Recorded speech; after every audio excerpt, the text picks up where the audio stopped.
1831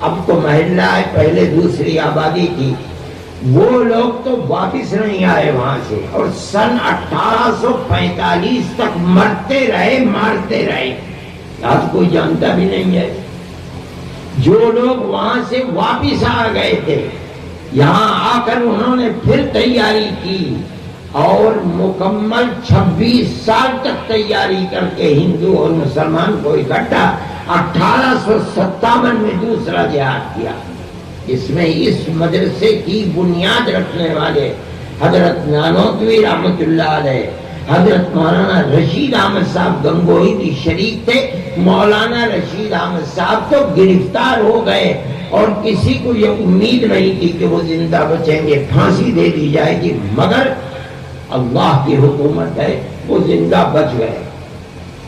جب وہ باہر نکلے، ابھی تک دارالعلوم کا کوئی وجود نہیں تھا، جب وہ باہر نکلے اور عام معافی کا اعلان ہوا تو یہ دیکھا کہ انگریز کے لوگ گلی گلی کوچے کوچے گھوم رہے ہیں، باپ انگریز کی دشمنی میں شہید ہو گیا، بچے یتیم ہیں، گھر میں کچھ نہیں ہے، بچے بھیک مانگ رہے ہیں، ماں اپنی عزت و آبرو کی حفاظت کیے ہوئے گھر میں بیٹھی ہے، انگریز ان کے ہاتھ کو پکڑتا ہے اور کہتا ہے کہ بچہ ہمیں دو، ہم اس بچے کو مفت پڑھائیں گے، مفت لکھائیں گے، مفت کھلائیں گے، اس کو کپڑا دیں گے پہننے کے لیے، اور اس کو عالم بنا کر کے گورنمنٹ کی ملازمت دیں گے۔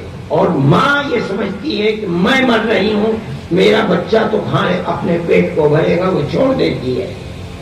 ان لوگوں کے اندر غیرت تھی کہ وہ بچے جن کا باپ انگریز کے لیے قربان ہو گیا، جان دے دی، انگریز ان کے بچوں کو اپنا وفادار بنانا چاہتا ہے۔ انہوں نے 1857 کے بعد 9 سال کے بعد ٹھیک 1866 میں دارالعلوم دیوبند کی بنیاد رکھی اور کہا کہ بچہ ہمیں دو۔ انگریز کہتا ہے کہ ہم پڑھائیں گے، ہم لکھائیں گے، ہم کھلائیں گے، ہم پلائیں گے، ہم پہنائیں گے۔ ہم کہتے ہیں ہم مفت پڑھائیں گے، مفت لکھائیں گے، مفت پہنائیں گے، مگر اس کا باپ انگریز کا دشمن تھا، ہم اس کے بیٹے کو بھی ملک کی آزادی کے لیے مجاہد پیدا کریں گے۔ یہ تحریک ہے۔ ٹھیک ہے، انگریز تو یہ کہتا تھا کہ ہماری حکومت میں سورج غروب نہیں ہوتا، صحیح کہتا تھا، یہ تو فقیر لوگ تھے، ان کے پاس تو کچھ بھی نہیں تھا، یہ تو بوریے پر بیٹھ کر کے اللہ اور اس کی کتاب کا سبق دینے والے تھے، ان کے پاس کیا چیز تھی؟ انہوں نے اپنی پوری قوم کو لگا دیا اور قوم کو یہ سکھلایا اور پیغام دیا، اگر یہ مدرسہ زندہ ہے تو تمہاری آنے والی نسلیں زندہ رہیں گی، اگر یہ مر گیا تو تمہاری نسلیں مر گئی، اس کی مدد کرو۔ آج 150 سال سے زیادہ ہو گئے، اس ایک دارالعلوم سے دنیا میں ہزاروں دارالعلوم پیدا ہو گئے اور کسی ملک سے ایک پیسے کی مدد نہیں دیتے، پوری قوم کو اس پر لگا دیا۔ یہ آج کی بات نہیں ہے، 250 سال سے قوم اسی کے اوپر لگی ہوئی ہے۔ اس زمانے میں ہمارا بجٹ کتنے روپے ہوگا میں نہیں جانتا، آج دارالعلوم کا بجٹ 32-33 کروڑ روپے ہے اور ایک ایک پیسہ قوم دیتی ہے، کوئی اور نہیں دیتا۔ دارالعلوم کی تاریخ ہے۔ اس دارالعلوم نے بہت لمبی بات ہو جائے گی، میں مختصر کرتا ہوں۔ جن سپوتوں کو پیدا کیا مجاہدین آزادی کو، ان میں سر فہرست شیخ الہند ہیں، مولانا محمود حسن۔ کہا جاتا ہے کہ وہ دارالعلوم کے پہلے پڑھنے والے ہیں۔ جب وہ پڑھ کر فارغ ہوئے ہیں تو ان کے دل کے اندر آزادی وطن کی آگ چبھی ہوئی تھی۔ مسٹن جو گورنر تھا صوبہ جات متحدہ کا، وہ کہا کرتا تھا کہ شیخ الہند کو اگر جلا کر راکھ کر دیا جائے گا تو اس کی راکھ سے بھی انگریز کی دشمنی کی وہ آئے گی۔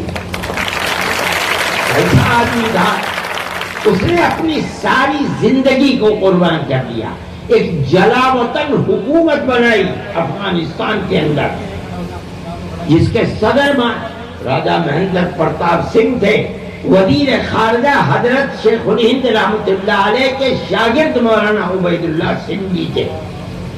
یہ ان کو بھیجا تھا کہ وہاں جا کر کے جلاوطن حکومت ہندوستان کے خلاف بناؤ۔ کوئی مثال ایسی نہیں ملتی کہ ہندوستان کے لوگوں نے کہیں جا کر کے جلاوطن حکومت بنا، اگر ملتی ہے تو دارالعلوم دیوبند کے سپوت سے ملتی ہے۔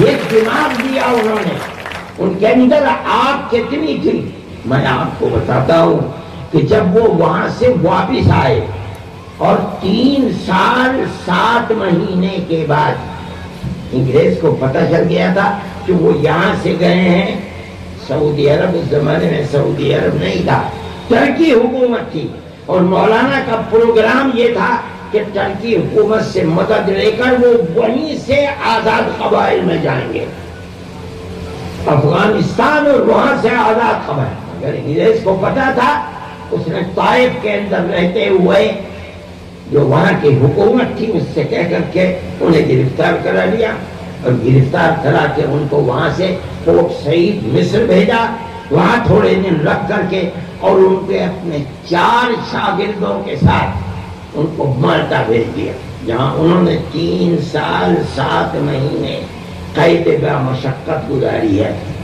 ایک ساتھی حضرت کے شاگرد حکیم نصرت حسین غازی پور کے تھے، وہ وہیں ان کا انتقال ہوا، آج بھی وہیں ان کی قبر ہے۔ اس کے بعد یہ 4 ساتھی واپس آئے۔ میں ڈی ایم صاحب اور ایس ایس پی صاحب سے کہتا ہوں کہ جب جہاز گودی پر آ کر لگا تو ریاست بہاولپور جو آج کل پاکستان میں ہے، اس وقت تو ملک تقسیم نہیں ہوا تھا، سن 1920 میں ریاست بہاولپور کے جو جنرل سیکریٹری تھے یا چیف سیکریٹری کہیے ان کے نواب صاحب کے، ان کا نام تھا سر رحیم بخش۔ انگریز نے ان کو سر کا خطاب دیا تھا، انگریز نے ان کو بھیجا، سیڑھی لگ گئی، کسی کو جانے کی اجازت نہیں تھی، وہ گئے اور جا کر حضرت شیخ الہند رحمۃ اللہ علیہ سے عرض کیا کہ حضرت آپ سب سے بڑے ودوان تھے اور دارالعلوم دیوبند میں سینکڑوں لوگ آپ سے لابھدائک ہوتے تھے، آپ بہت بڑے فقیر تھے، لوگ آتے تھے، مرید ہوتے تھے، آپ ان کے گرو تھے، چیلے آتے تھے، آپ چلے گئے اور ہر شخص پیاسا ہے، آپ نے ساری زندگی انگریز کی مخالفت میں لگا دی، مگر انگریز کی حکومت تو اپنی جگہ پر ہے، اس کو تو کوئی ہانی پہنچی نہیں۔ اب ہماری تمنا یہ ہے کہ آپ ایک جگہ بیٹھ جائیے دیوبند میں، بس اپنی اس تحریک کو ختم کر دیجئے تاکہ جو پیاسے ہیں ان کی پیاس تو دور ہو۔ جب وہ کہہ چکے اپنی بات تو شیخ الہند بڈھا آدمی جس کو مالٹا کی سردی نے ختم کر دیا تھا سنبھل کے بیٹھ گیا اور کہا کہ آپ اپنی بات کہہ چکے، جس زمین میں انگریز کی حکومت ہے میں آیا ہوں، مجھے جینا تو جینا، اس زمین میں مرنا بھی پسند نہیں ہے، میں تو صرف اس لیے آیا ہوں کہ میں اعلان کروں کہ انگریز کی غلامی حرام ہے۔ اور رحیم بخش صاحب، اگر میرے پیروں میں طاقت نہیں رہی اور میں بوڑھا ہو گیا ہوں تو میں ایک چارپائی پر لیٹ جاؤں گا اور اپنے شاگردوں سے کہوں گا کہ میری چارپائی کو اپنے کاندھوں پر اٹھا کر گاؤں در گاؤں لے چلیں، اور میں اعلان کروں گا انگریز کی غلامی حرام ہے۔ یہ آگ تھی ان لوگوں کے اندر، یہ وہ آگ تھی جس نے اس ملک کو آزاد کیا، ان کے شاگردوں کے اندر وہی آگ لگی ہوئی تھی۔ میرے بھائی، میں ڈی ایم صاحب سے کہتا ہوں، اب میری اس بات سے آپ توجہ کریں کہ اسی شیخ الہند کے نام پر اکھلیش حکومت سے کہہ کر ہم نے یہ ہسپتال قائم کرایا تھا، میڈیکل کالج سہارنپور کے اندر، شیخ الہند میڈیکل کالج، مگر نفرت کی سیاست کو آگ لگ جائے کہ اس کالج کو ترقی تو کیا ہوتی، جو وہاں بہترین ڈاکٹر تھے ایک ایک کر کے چن کر کے نکال دیا گیا. اور یہ میرے ایم پی صاحب بیٹھے ہیں، یہ میری بات کی تصدیق کریں گے. نہ دوا ملتی ہے، نہ ٹیسٹ ہوتا ہے. 10 بجے تالا کھلتا ہے اور دن میں 1:30 بجے بند کر کے بھاگ جاتی ہے. میرے دل میں یہ درد ہے کہ ایسا وطن کا سپوت جس نے اپنی جان کو قربان کر دیا وطن کے لیے اور اپنے شاگردوں کی ایک جماعت بنا لی، جب تک آزادی یہ وطن نہیں ہوئی اس وقت تک بیٹھے نہیں. آج اس کے نام کے اوپر جو میڈیکل کالج تھا اس کی ایسی درگت بنی ہوئی ہے، لوگ جانتے نہیں کہ وہ آدمی تھا کیسا. آپ کو اس میں مدد کرنی چاہیے. ایسے سپوت کے نام پر میں کہتا ہوں اگر کسی دوسرے کے نام کے اوپر یہ کالج ہوتا تو یہ بات نہ ہوتی جو آج اس کے ساتھ ہو رہی ہے. شیخ الہند کے نام کے لیے یہ کالج کچھ بھی نہیں ہے.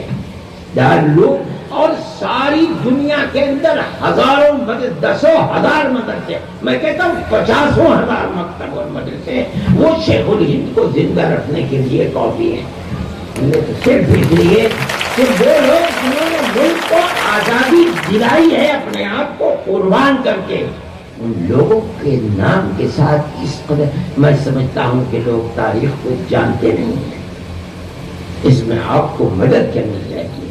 شیخ الہند نے اپنے جانے سے پہلے اپنے شاگردوں کی ایک لائن لگا دی.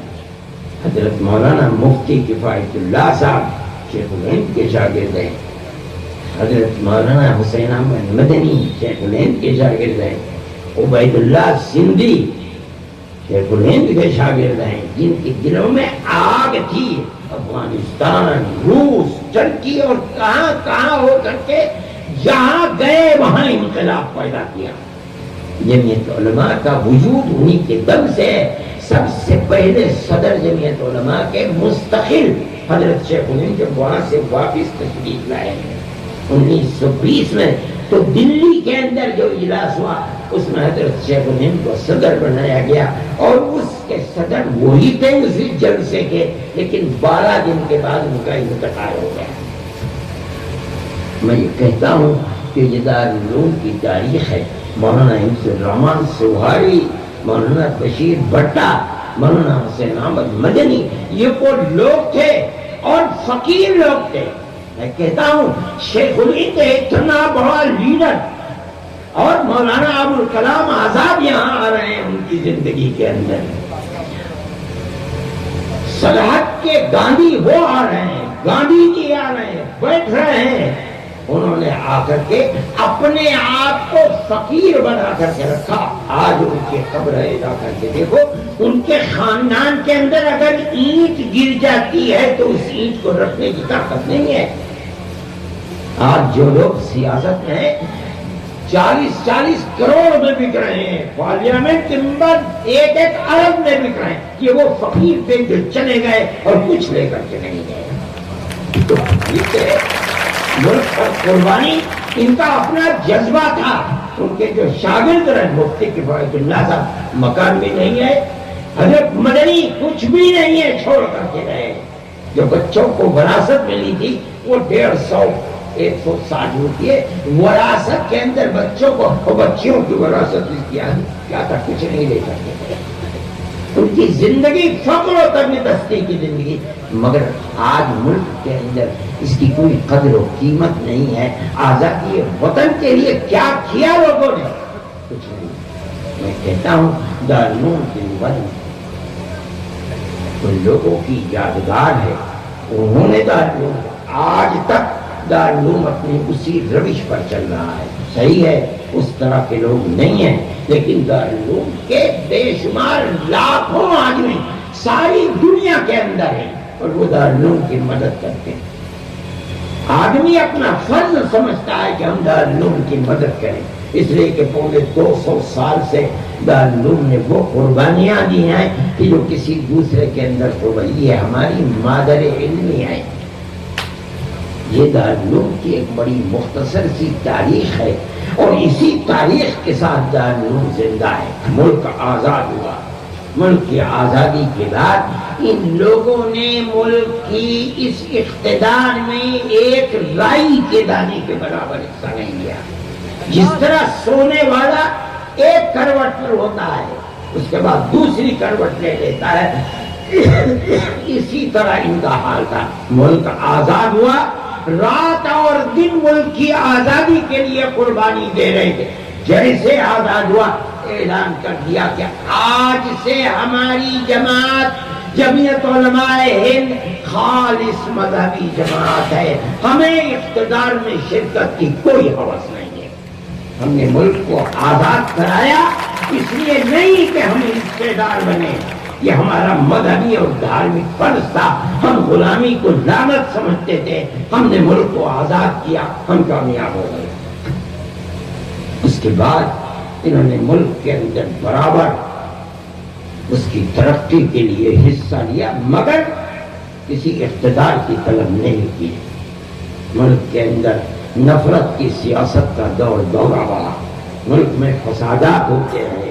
سب سے پہلا فساد جبل پور کا فساد تھا, اس کے بعد تو پھر فسادات. ہمارے جاننے میں 20,000 سے زیادہ فسادات ملک کے اندر ہوئے, جس کے اندر 50,000 مسلمان اور ہندو شہید ہو گیا. ہم آج بھی یہ سمجھتے ہیں کہ جس طرح پیار و محبت کے ساتھ ہندو اور مسلمان نے مل کر ملک کو آزاد کرایا ہے, یہ ملک اگر زندہ رہے گا تو اسی پیار و محبت کے ساتھ زندہ رہے گا. اور اگر پیار و محبت نہیں رہے گی, نفرت جنم لے گی تو ملک برباد ہو جائے گا, امن و امان کو آگ لگ جائے گی. ہماری ایک سوچ ہے اور ہم اس سوچ کے اوپر پہاڑ سے زیادہ مضبوط ہیں. ہمارا ایک نظریہ ہے, ہم ایسے لوگ نہیں ہیں کہ ادھر سے پیسہ لے لیا ادھر چلے گئے, ادھر سے پیسہ لے لیا ادھر. ہمارا ایک نظریہ ہے, کسی کو اچھا لگے برا لگے, ہم ساری دنیا کے اندر یہی بات کہتے رہے اور جب تک زندہ رہے گا رہیں گے کہتے رہیں گے کہ ملک کے اندر بھائی چارگی اور پیار و محبت ہے تو ہندوستان زندہ رہے گا, ورنہ آگ لگ جائے گا. دارالعلوم دیوبند اپنے طلبا کو یہی نظریہ دیتا ہے. ہم قرآن و حدیث کو پڑھاتے ہیں, لوگ قرآن کا مطلب نہیں سمجھتے, جو لوگ عربی کا ایک شبد بھی نہیں سمجھتے وہ قرآن کی تشریح کرتے اور کہتے ہیں کہ اسلام کسی دوسرے کو جینے کا حق نہیں دیتا. نہیں, ہم نے قرآن کو پڑھا ہے, ہم جانتے ہیں اسلام کی تعلیمات کو. ہم اپنے طلبا کو یہی سبق دیتے ہیں, جہاں رہو پیار و محبت کا پیغام دے کر رہو. ہمارا ایک نظریہ ہے, ہمارے کی مدد کرتے ہیں. ہم نے وہاں دارالعلوم کے تمام طلبہ ہی تھے جو پڑھ کر کے گئے ہیں. کیرلا کے اندر مکانات بنائے, ہندوؤں کے مکانات بھی بنائے, مسلمانوں کے مکانات بھی بنائے. ہم نے آسام کے اندر کام کیا, ہم نے ہی کام کیا, دارالعلوم کے فضلاء ہی نے کام کیا.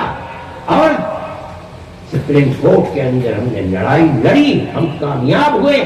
اگر اس کے اندر 28,000 مسلمان ہیں تو 28 لاکھ مسلمان, 25 لاکھ ہندو بھی ہیں. ہم یہی طالب علم کو کہتے ہیں, ہم اسی ذہن کو لے کر اسے میدان میں بھیجتے ہیں. ہمارے طالب علم یہی کام کرتے ہیں. آپ نہیں دیکھیں گے کہ طلبا کہیں باہر نکلتے ہوں, احتجاج کرتے ہوں, بسوں کے شیشے توڑتے ہوں, آگ لگاتے ہوں. نہیں, یہ اسکول اور کالجوں کی تعلیم, ہماری تعلیم یہ نہیں ہے. ہم تو ان غریبوں کو پڑھاتے ہیں جن کے پیر میں جوتے نہیں ہوتے, جن کے سر پر ٹوپی نہیں ہوتی, جن کے پیٹ میں روٹی نہیں ہوتی. ہم ان کو پکڑتے ہیں, مدرسوں میں لاتے ہیں, کھلاتے ہیں, پلاتے ہیں, آدمی بنا کر پیار و محبت کا میدان کے اندر چھوڑ دیتے ہیں. آپ حضرات یہ کہتے ہیں کہ ہمیں ایسے لوگ دنیا کی تعلیم کو بھی, ہم دنیا کی تعلیم کے مخالف نہیں ہیں, لیکن ہماری اس ملک کے اندر 10,000 نہیں, میں کہتا ہوں لاکھوں مسجدیں ہیں.